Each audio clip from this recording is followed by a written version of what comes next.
साहेब दारू पितोय, मांस खातोय आणि त्याचा दिवसेंदिवस विकास होऊन राहिला.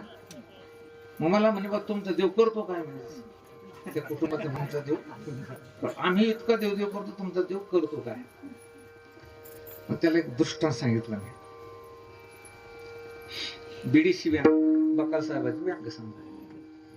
बँकेत आला एक माणूस, त्याने 10,000 विड्रॉल भरला आणि 15-20 मिनिटात त्याला 10,000 रुपये भेटले. दुसरा गेला आणि तो होता डायरेक्टरचा साला. बँक तर कोऑपरेटिव्ह ना, मग डायरेक्टरचा साला होता तो. त्यानं 25,000 विड्रॉल भरला, दिला तिथं. ते क्लर्क वगैरे त्यांनी ते कॉम्प्युटर ओपन केलं, त्याच्यात सेव्हिंगच नाही, काही पैसेच नाही, त्याच्यात डिपॉझिटच नाही. ते क्लर्क म्हटलं बाबा की साहेब जरा माफ करा, तुमच्या खात्यात पैसेच जमले तर मला 25,000 देता यायचे नाही.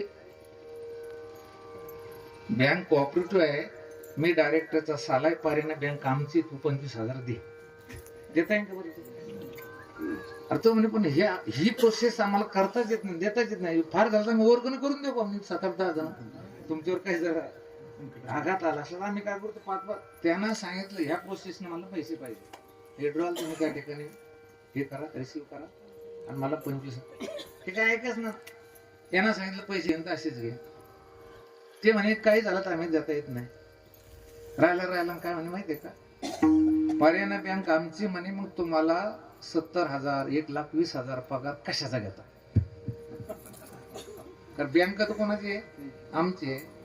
आणि मग तुम्हाला एवढा पगार आम्ही देतो तर कशासाठी देतो. त्यानं उत्तर फार सुंदर दिलं. त्यानं सांगितलं साहेब, आमच्याकडे ज्याची जेवढी ठेवी आहे आणि तो जेव्हा काढायला येईल तेव्हा बँकेच्या नियमाचं व्याज आकारून त्याला पैसे द्यायचे, आणि ज्याचे काहीच नाही त्याला काहीच नाही द्यायचे. या नियोजनाचा आम्हाला पगार आहे.